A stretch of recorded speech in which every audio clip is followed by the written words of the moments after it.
네, 이 시간에는 다윗의 인구조사라는 제목으로 우리가 함께 하나님의 말씀 나누도록 하겠습니다. 여러분, 이 다윗의 인구조사 잘 알고 있는 내용이기도 하면서 잘 모르는 내용이기도 하죠. 다윗이 인구조사를 했다가 하나님 앞에 벌받았다. 뭐 이런 정도의 내용. 뭐 사실은 어떻게 보면은 그냥 특별한 이야기가 없는 것 같기도 하고, 그런데 알면 알수록 또 잘 이해가 안 되는 그런 본문인 것 같기도 합니다. 왜냐하면은 여러분, 잠깐 제 질문에 한번 대답을 해 주십시오. 인구조사가 도대체 뭐가 잘못된 겁니까? 그런 생각 들지 않으세요?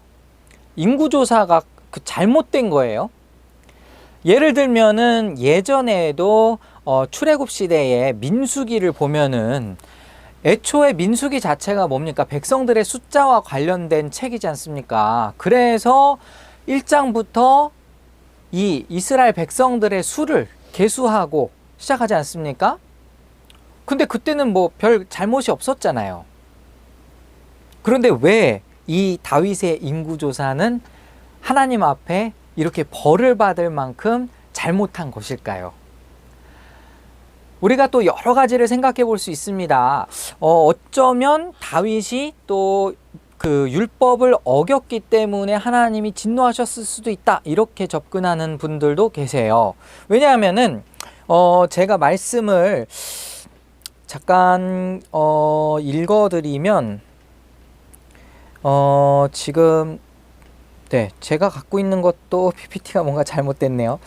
제가 그냥 말씀을 드리겠습니다. 원래 그 출애굽기 30장 12절이었던 것 같아요. 제가 정확하게 기억은 안 나는데, 그 생명의 속전을 내야만 하는, 그러니까 인구조사를 하기 위해서는 각 사람의 숫자만큼의 생명의 속전을 내야 하는 그러한 법이 있습니다. 그런데 오늘 본문의 말씀을 보면 이 생명의 속전을 낸다는 그런 내용이 등장하지 않고 있어요. 그렇기 때문에 지금 다윗이 인구조사를 하는데 율법을 제대로 지키지 않았기 때문에 하나님이 진노하셨다라고 생각을 할 수도 있을 것 같습니다.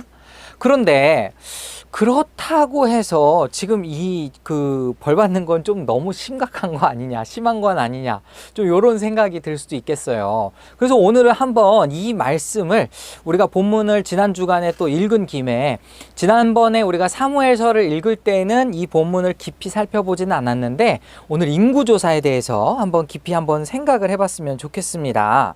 자, 일단은 21장의 1절로 한번 보시기 바랍니다. 오늘 본문에 시작되는 1절 보시면, 사탄이 일어나 이스라엘을 대적하고 다윗을 충동하여 이스라엘을 계수하게 하니라 라고 되어 있거든요. 자, 여러분, 지금 이 말씀을 보면 이 일의 시작의 원인이 뭐라고 나와 있죠? 사탄이 이스라엘을 대적하고 다윗을 충동했기 때문에 이 일이 벌어졌다 라고 되어 있죠. 그렇죠? 자, 그런데 지금 이 말씀에 앞서서 우리가 사무엘상 24장에 가면은 동일한 내용의 이야기가 본문에 나와 있거든요. 자, 성경 있으신 분은 사무엘하 24장 1절 한번 보시겠습니다. 보시면은 이런 말씀이 있어요. 여호와께서 다시 이스라엘을 향하여 진노하사 그들을 치시려고 다윗을 격동시키사 가서 이스라엘과 유다의 인구를 조사하라 하신지라. 지금 보면은 약간 뉘앙스의 차이가 있지만 원인이 좀 또 다른 곳에 있죠. 어떻게 해요? 여호와께서 지금 진노하셨기 때문에 이 일이 시작됐다라고 표현이 됩니다. 종합해서 생각을 해보자면 모르긴 몰라도 하나님께서 이스라엘 백성들을 향해서 진노하실 만한 행동을 일단 이스라엘 백성이 한 것 같아요. 그런데 그 진노의 어떤 심판의 도구로 다윗을 사용하기로 하고, 그리고 사탄을 통해서 다윗을 격동시켰다. 이 정도로 우리가 종합해서 그 원인을 생각해 볼 수 있습니다. 그런데 아무리 그렇다고 하더라도 아니 도대체 인구조사가 뭐가 잘못됐는데 아직도 해소가 잘 안 되죠. 자, 계속해서 말씀을 보면 2절 한번 보실까요? 이제 본문으로 돌아와서 역대상 21장 2절에는 또 이렇게 나와 있습니다. 다윗이 요압과 백성의 지도자들에게 이르되 너희는 가서 브엘세바에서부터 단까지 이스라엘을 계수하고 돌아와 내게 보고하여 그 수요를 알게 하라. 다윗이 명령을 하는데요. 누구에게 명령을 했습니까?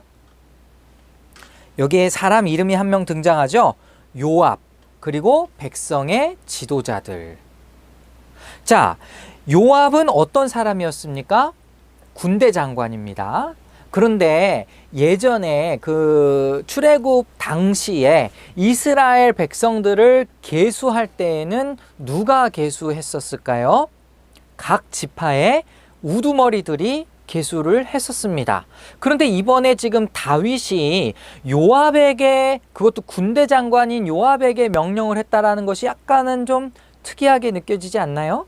왜 군대 장관에게 요구를 했을까요?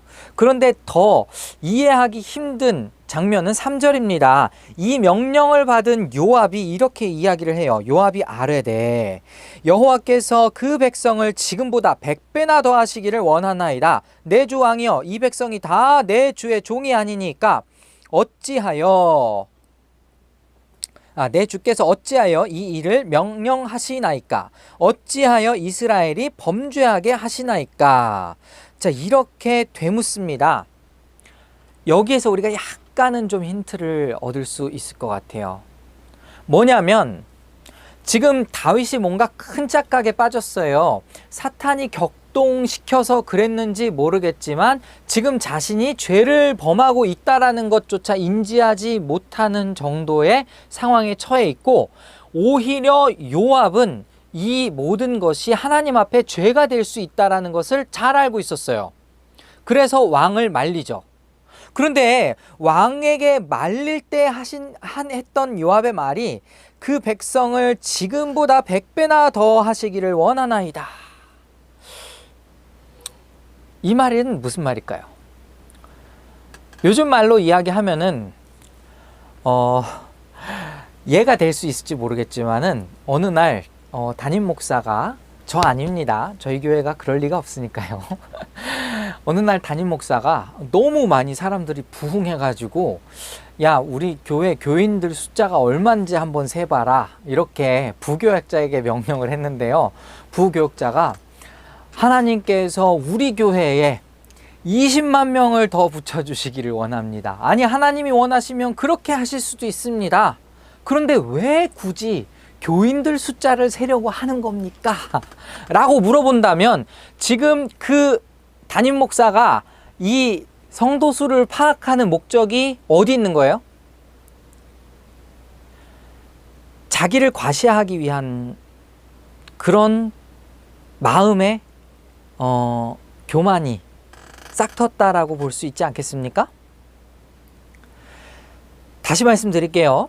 지금 제가 조금 약간 엉터리로 여러분에게 예를 들어서 설명을 했지만, 담임 목사가 성도가 굉장히 많아져 가지고 야, 이게 도대체 몇 명이야, 막 그 마음에 그 자기를 과시하고 싶은 욕심이 생겨서 정확하게 한번 우리 교인들 숫자 좀 파악해봐, 이렇게 명령을 내렸다고 한번 생각을 해보세요.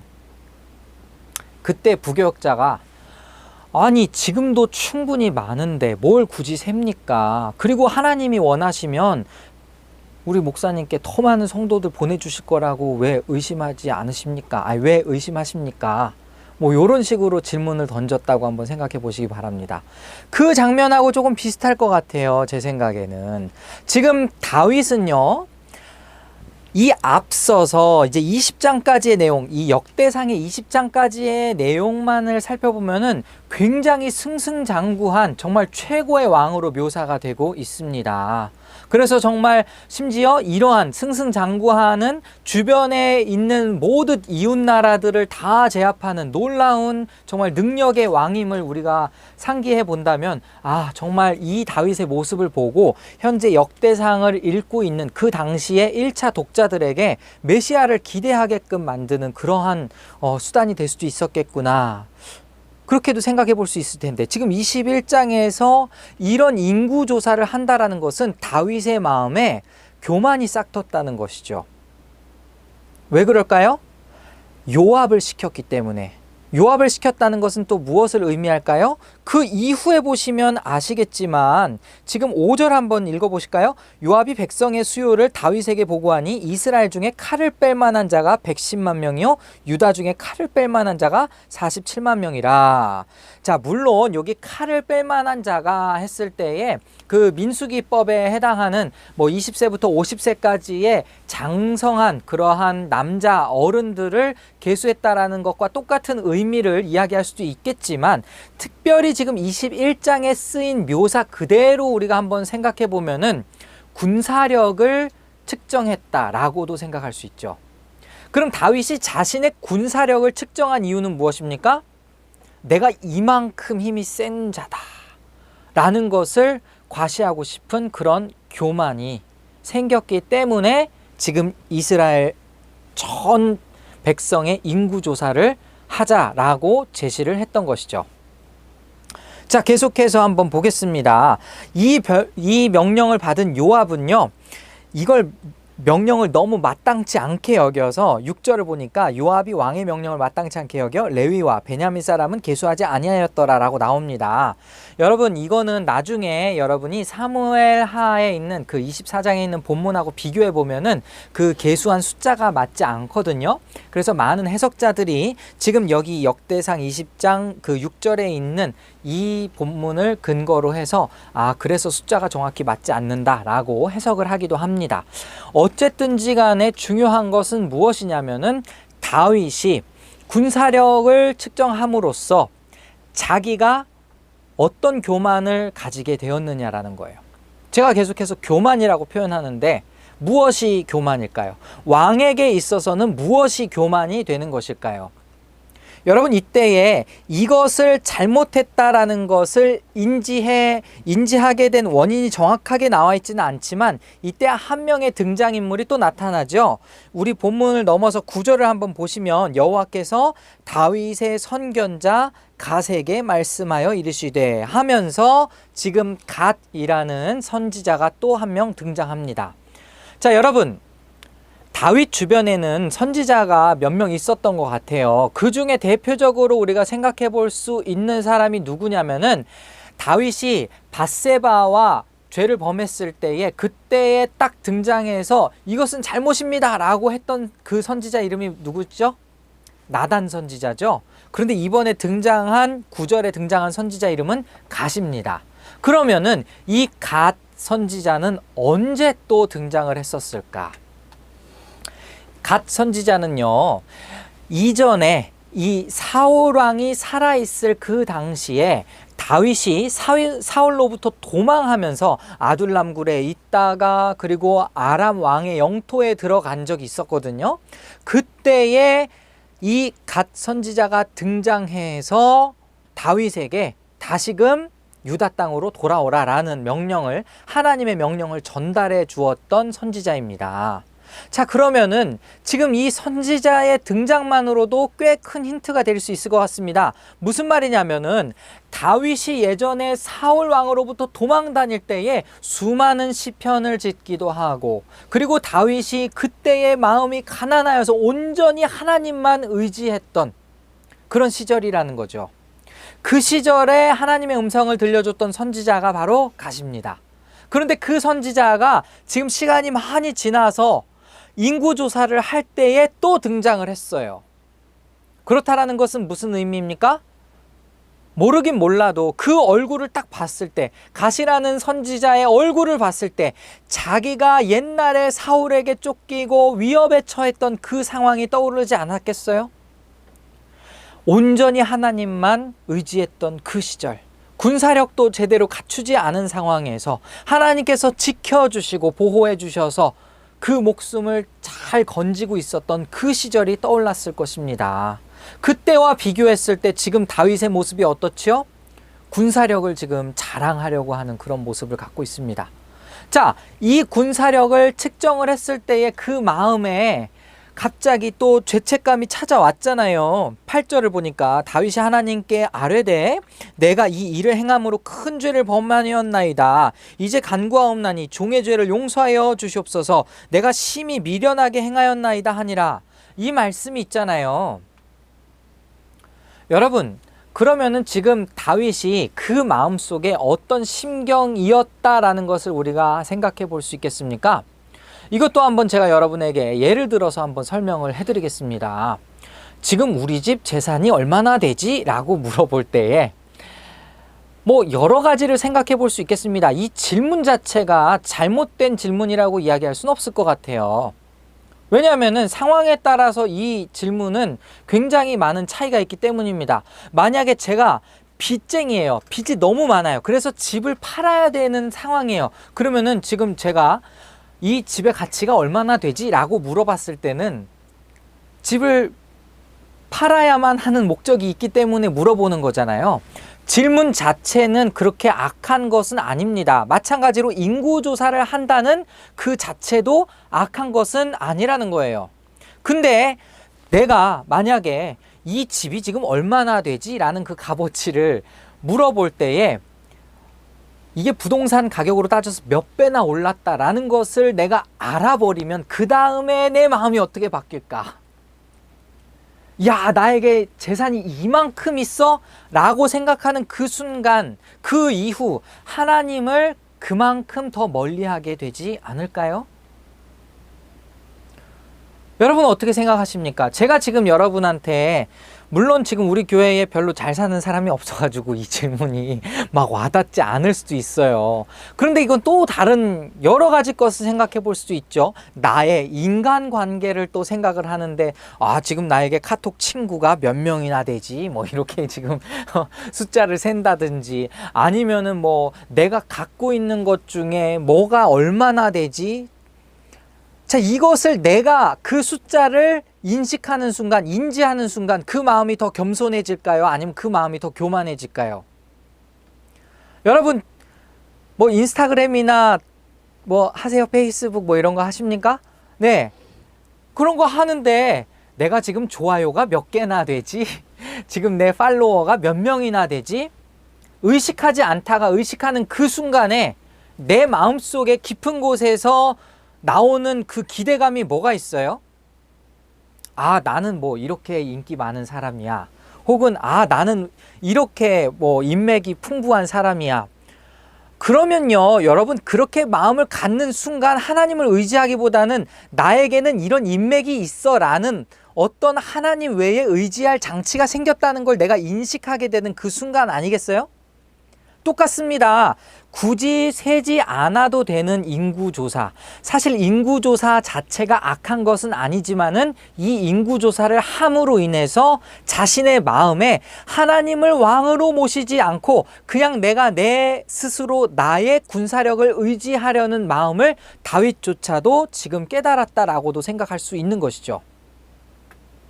그리고 더 나아가서 지금 이 다음에 선지자 갓이 나타나가지고 이제 세 가지 삼지선다형의 질문을 던집니다. 이제 하나님께서 이 일로 말미암아 벌하실 건데 당신이 어떤 벌을 받으실지 정하십시오.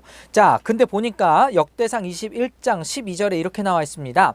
혹 3년 기근이든지 혹 네가 석 달을 적군에게 패하여 적군의 칼에 쫓길 일이든지 혹 여호와의 칼 곧 전염병이 사흘 동안 이 땅에 유행하며 여호와의 천사가 이스라엘 온 지경을 멸할 일이든지 라고 하셨나니 내게 무슨 말로 나를 보내신 이에게 대답할지를 결정하소서 하니. 자, 본문을 보니까 1번 3년 기근, 2번 석 달을 적군에게 내쫓긴다, 그리고 3번 전염병이 돈다, 요거거든요. 여러분이라면 뭘 택하겠습니까? 여러분이 아는 다윗이라면 무엇을 택할 것 같아요? 만약에 다윗이 자기 스스로 자기 혼자서 지은 죄다라고 한다면, 아니 일단 이건 너무 힌트가 된다. 만약에 우리가 그냥 표면적으로 봤을 때 다윗이 진짜 다윗 혼자서 잘못한 거예요 라고 한다면 아마 2번을 고르지 않았을까. 그냥 적군한테 자기 혼자서 쫓기는 그런 것을 택하지 않았을까. 근데 우리가 생각하는 것과 달리 다윗은 3번을 택합니다. 그러니까 사람에게 말고 여호와께 직접 벌을 받기 원합니다. 이렇게 대답을 해가지고 전염병이 일어나게 되는 거잖아요. 그런데 여기에서 전염병을 통해서 벌하시는 하나님을 바라보면서 우리가 처음에 지금 이 인구조사 사건의 처음에 시작되었던 그 시발점을 다시 한번 생각해 볼 수 있는 거죠. 하나님께서 사탄을 시켜가지고 다윗을 격동시켰어요. 근데 그 원인 중에 하나가 뭐였죠? 이스라엘 백성들이 하나님 앞에 범죄하였기 때문에. 그러니까 이것은 사실 어떻게 보면 단순히 그냥 다윗이 잘못했네 라고 그냥 지나치기에는 좀 무리가 있기도 하는 본문이기도 합니다.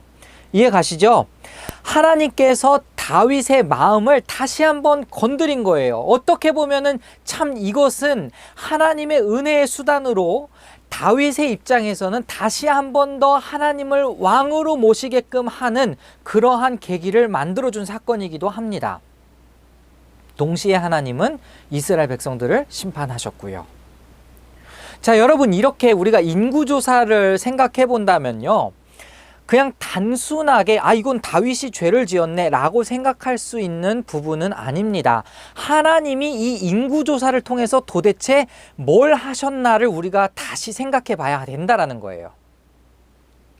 일단 첫 번째로 다윗 개인에게 있어서는 그 마음의 교만을 다시금 꺾어주셨죠. 그리고 두 번째로 지금 방금 제가 여러분께 말씀드린 것처럼 전염병이 돌게 하심으로써 하나님이 이스라엘 백성들을 심판하셨죠. 자, 그리고 그 다음에 또 중요한 사건 하나가 있습니다. 자, 여러분, 제가 역대상하를 설명을 해드릴 때 가장 중요한 인물이 누구라고 말씀드렸죠? 역대상하에서 가장 중요한 인물은 바로 다윗과 솔로몬입니다. 그 이유가 뭐라고요? 지금 역대상하를 읽고 있는 1차 독자들인 이스라엘 백성들은 바벨론 포로 시대를 경험한, 그래서 정말 그 마음에 정말 하나님의 성전과 하나님 나라를 간절하게 사모하는 이들인데, 그런데 그들에게 있어서 성전을 건축하라고 명령을 받은 다윗과 성전을 직접 건축한 솔로몬이 굉장히 중요한 인물이다. 제가 지난 시간에도 짧게 설명을 드렸었죠.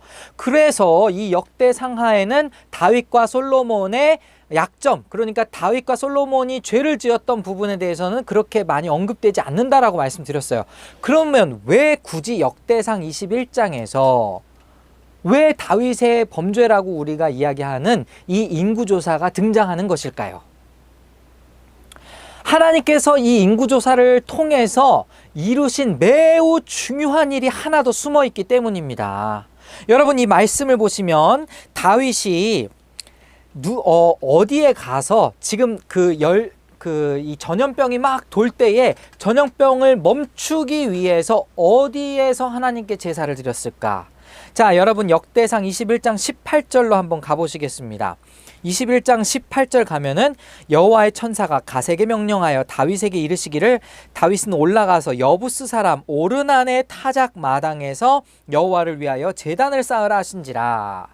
자, 여기 오르난의 타작마당이라고 써 있는데요. 이것은 사무엘서에 가면은 아라우나라는 이름입니다. 똑같은 이름이에요. 아라우나의 타작마당에 가서, 근데 이것은 이제 사람 이름일 수도 있고 아니면 어떤 직분의 이름일 수도 있다고 하더라고요. 어쨌든지 간에 중요한 것은 지금 이 오르난의 타작마당에 가서 하나님이 제단을 쌓으라고 명령하셨고, 다윗은 그의 정당한 삭슬, 그 오르난에게 주고 이 밭을 삽니다. 그리고 나서 하나님께서 26절을 보니까 다윗이 거기서 여호와를 위하여 제단을 쌓고 번제와 화목제를 드려 여호와께 아뢰었더니 여호와께서 하늘에서부터 번제단 위에 불을 내려 응답하셨다라는 말씀이 나옵니다. 그리고 22장 1절로 가면 다윗이 이르되 이는 여호와 하나님의 성전이요 이는 이스라엘의 번제단이라 하였더라 라고 하면서 지금 이 사건이 끝을 맺고 있습니다. 그러면 여러분, 지금 오르난의 타작 마당을 구입해서 제사를 드리고 이 자리가 어떻게 되었다라는 것을 이야기하고 있죠. 이 자리가 성전이 건축될 자리가 됩니다. 여러분, 놀랍지 않으세요? 사실 지금 역대상 21장에 있는 전체 내용에서 다윗의 그 허물이 드러나기는 하지만 또 하나님께서 하나님의 의도대로 사탄을 사용해서 또 이 다윗을 격동시킨 것이 사실 시작이 되긴 하지만 하나님께서 또 이루신 것이 있어요. 이 일을 통해서 오르난의 타작 마당을 하나님의 성전이 세워질 터로 명령하십니다. 지목을 하십니다. 그런데 여기가 또 어떤 장소예요? 예전에 아브라함이 이삭을 바치려 했던 그 장소. 놀랍지 않습니까? 여기에 성전이 세워진다라는 거예요. 그 당시의 정황으로 생각해 보면은 그들의 그 종교적인 성지라고 할까요? 그 종교의 집결지는 기브온 산당이었어요. 다 중요한 것은 기브온에서 결정을 했는데 이제 이 일을 계기로 인구조사의 사건을 계기로 이제 오르난의 타작 마당을 구입하여서 이곳에서 성전을 건축하게 되는 그러한 과정이 드러나게 되는 겁니다. 그래서 역대상에 다윗의 다른 허물은 등장하지 않지만 이 인구조사의 이야기가 나오는 거죠. 여러분, 그렇다고 해서 다윗이 정말 많이 부족했나? 그렇지 않습니다. 이 와중에도 사실 다윗은 하나님 앞에 이렇게 기도도 했었어요. 17절 보면, 21장 17절 보면 하나님께 아뢰되 명령하여 백성을 계수하게 한 자가 내가 아니니까 범죄하고 악을 행한 자는 곧 나니이다. 이 양 떼는 무엇을 행하였나이까? 청하건대 나의 하나님 여호와여 주의 손으로 나와 내 아버지의 집을 치시고 주의 백성에게 재앙을 내리지 마옵소서 하니라. 다윗은 정말 양과 목자에 있어서 이상적인 목자의 모습을 보여주기도 합니다. 이렇게 다윗의 스토리가 또 마무리를 짓게 되는 것이죠. 자, 여러분, 오늘 이 사건을 우리 한번 다시금 생각을 해보실까요? 다윗의 인구조사. 이제 좀 여러분이 듣고 나니까 좀 이해가 가시나요? 이게 왜 범죄가 되었는지? 여러분, 하나님은 마음의 중심을 보십니다. 그냥 단순히 인구조사를 해라라는 그게 잘못은 아니라는 거예요. 아까도 제가 여러분께 말씀드렸듯이 정말 우리 집 재산이 얼마나 되는지 알아봐라 라든지 아니면 우리 교인 숫자가 얼마나 되는지 알아봐라 라든지 그 질문 자체가 악하다라고 얘기할 수는 없는 거죠. 그런데 그 질문을 던지는 이면에 내 마음의 중심이 도대체 어디에 가 있느냐를 하나님은 보시고 계시다라는 겁니다. 하나님이 이 인구조사를 통해서 이스라엘 백성을 벌하신 것은, 특별히 다윗에게 잘못을 했다라고 이야기하신 것은 그 마음에 이 군사력을 통해서 하나님을 의지하고자 하는 마음이 아니라 정말 내 자신의 군사력을 의지하고자 했던 그 교만한 마음 때문에 이것이 잘못되었다라고 정죄받았을 확률이 더 크다라는 것이죠. 주님은 우리의 마음의 중심을 보는 분입니다.